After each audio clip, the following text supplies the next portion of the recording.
Well, it is my honor to be here. It's always fascinating to be in these forums because so many good people come with so many good ideas. You know, that's the kind of people who get something done.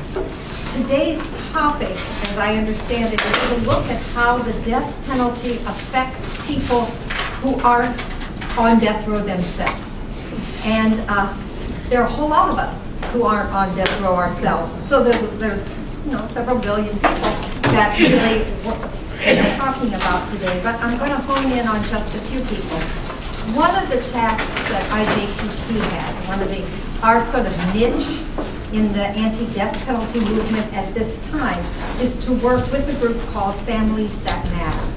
Families That Matter are people who have or had somebody on death row, primarily on Ohio's death row, but we also have members who have people on death row in California, in Kentucky, in various places. At one point, we also sort of coordinate the OTC group for this section of Ohio, because there are sections all over that work against the death penalty.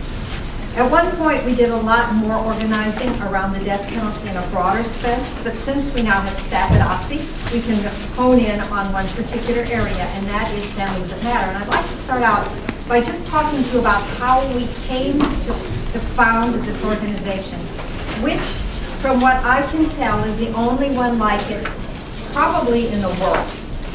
We're pretty sure we're the only one like it in the United States.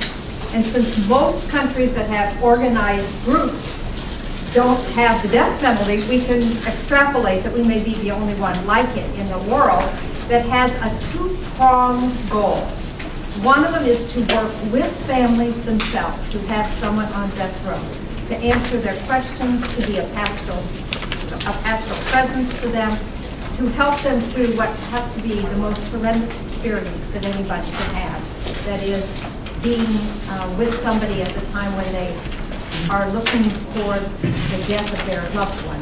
The other is to work against the death penalty and to help people who want to continue working against the death penalty or to work with against the death penalty while they're working with their own cases. So we have a dual role of being abolitionists in cases and also having a pastoral role of working with families. How we started working with families, I think it was God's providence that just put us right where we needed to be. When we were expecting the first execution in the last years after the long moratorium, and that first execution took place in 1999. So by about 1996 or 97, we were seeing the signs that this was going to happen. And so we began making that a focus of IJPC, and we had an anti-death penalty group that met on a real regular basis, and we looked at the issues themselves, but we also looked at cases. And we found that some of the people who were coming because they had a loved one on death row. And they didn't know what to do, and they were frustrated, and they were in pain, and they wanted somebody to be with them, that's all. And they wanted somebody to help them figure out how not to have an execution in their family. And so, for example, we had the John Bird family. I think he was about the third one to be executed after that. They came regularly, and their passion about the innocence of their son, their brother, etc., and their need to tell that story was very, very powerful and drew lots of people into it, and we worked with them. The questions we were getting at that time were sometimes very simple, because the state of Ohio was not very organized. They were just starting again to execute. They didn't know what they were doing. I mean, they still don't. It's pretty obvious when you read the paper. But they for sure didn't know then. And they didn't know what to say to people. So, for example, John's mother said to me, he always liked to wear a medallion. Can he wear that when he's executed? It would give him peace and give me peace. And I don't know who to ask. And frankly, she didn't want to annoy anybody because she didn't want to influence his treatment. Well, I can call. And eventually I found somebody who could answer that question. And we could say to her, yes, he would be allowed to do that if that would be helpful to you. That doesn't sound like a lot, but it's something And sometimes something is the best you can do. Shortly after that execution, where we were pretty public, and it was a Hamilton County case, we had another case that happened, and when we got back home from that execution, and one of the roles that we have is that we go to every execution. Of the 53 executed people, I've been to 50 of them, standing outside, praying, and leading people in prayer at the time of executions. When we got home from that, the young woman who had stayed back in the office, you could tell by looking on her face something had just happened. And I said, "What's wrong?" And she said, "Well, right as they were announcing on the radio that this man was gone, the phone rang, and it was his sister." Now, this was not a Hamilton County case. The crime was committed way in the eastern part of the country, but his sister lived here. And his sister was taking care of their mother, who had Alzheimer's. And she said, "I was at home ironing, and I heard it on the radio." Now, she knew it was going to happen, but she was very estranged from her brother and had no connection for years. And she just heard her brother was executed. And she remembered seeing in the paper a little box that said, if you wanted to come and pray the night before the execution, come to this place where there would be a service. And if you wanted to be part of going to the execution, a carpool would be forming to go to pray. And she looked up that number, and it was us. And she talked, and she talked, and she talked to a young woman who happened to answer the phone. And she told her about their wretched childhood. And she told her about their mother's condition. And she told her about the estrangement. And she told her about her pains.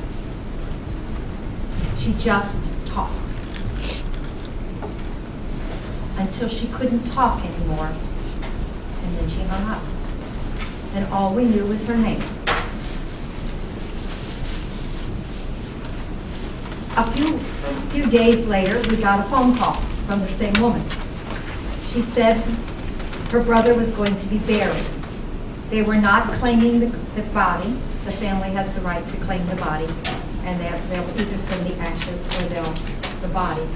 They were not doing that, but she and her son were going to go to Chillicothe, where they have a cemetery for people who die in prison. And she was going to go. And she just knew we wanted to go. I couldn't go that day, but 2 people from our staff did. They went to Chillicothe. The woman held up the service until her friends got there, friends whom she had never seen, whose names she didn't know, but she knew somebody was coming to be with her. At the service, there were the pallbearers, inmates from the prison, a warden, and a chaplain, 2 members of the IJPC staff, and this woman and her son, for a 10-minute service. And then we lost contact with her again. And about 6 months later, the phone rang. And she called, was the first phone call of the morning. And she said, "I knew you would want to know, Mother died last night. And I knew you would want to know that, to pray for our family. And I'll let you know where she is being laid out." And she called back and told us. And so 2 of us went to where she was, her funeral home. Now, I had never seen her. I talked to her on the phone a couple of times, but never seen her. All I knew is that she had bright red hair. That changes. And so when I got there, there was nobody with bright red hair, but there was a woman who came rushing up, and she said, "Sister Alice, I'm so glad you could come." And she situated us way on one side. Most of the mourners were on the other side. It was like 2 parts of the life of that family. The people of her church, her friends, and then the other part, the part that knew the family secret. there were just 2 of us. And she walked back and forth. She told us later that no one knew, and you'll notice I'm not naming her at this point, no one knew in Cincinnati. At her church, she brought some flowers and asked them to be placed by the altar for her deceased brother, and asked for prayers for her deceased brother. But she didn't say how he died. Every once in a while, I hear from her. Maybe every 2 years. Generally, it's when there's a problem. She lost her job. Her son was being sent to Afghanistan. Those kinds of things. We're friends of the family. I've seen her in person 3 times. But we know something of that family, and we reverence something of that family that very few other people know. Of the people on death row, you will find folks, you will not find your average families there. It is not an average, thank God, family experience to have somebody on death row. But it's way too common. And you will find that most people suffer in silence or just with a small group of friends. It isn't something you're going to, if you're at a party, you don't say, oh, my son just got accepted into law school. My other one is going to be executed in 3 weeks. That's not the way it is. So we are there. We have, yesterday we sent out a little newsletter. We sent it to 57 people throughout the United States. All of them are connected personally to somebody on Ohio's death row, with the exception of about 3 who are from other places. And they know they're connected. Our experience is that sometimes we're intensely involved. We were, for example, intensely involved with the Sean Hawkins case a couple of years ago. You may have noted that, you may remember that. We were in the paper, Sister Helen Prejean came. We just happened to arrange that Judy Hogan, John's mother, invited Sister Helen to lunch, and we just happened to mention that to the press, and they just happened to be available to come, and we just happened to get the story in the Enquirer. They didn't know how to do it. And that's primarily the role that we take when we are intensely involved.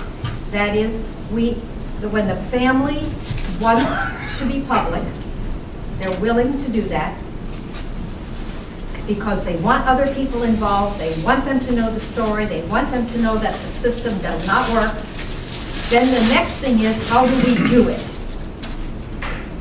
Because your average person has never written a press release, has never been interviewed by the media, does not know how to tell their story in 1 minute, in 3 minutes, in 5 minutes, or in 10 minutes.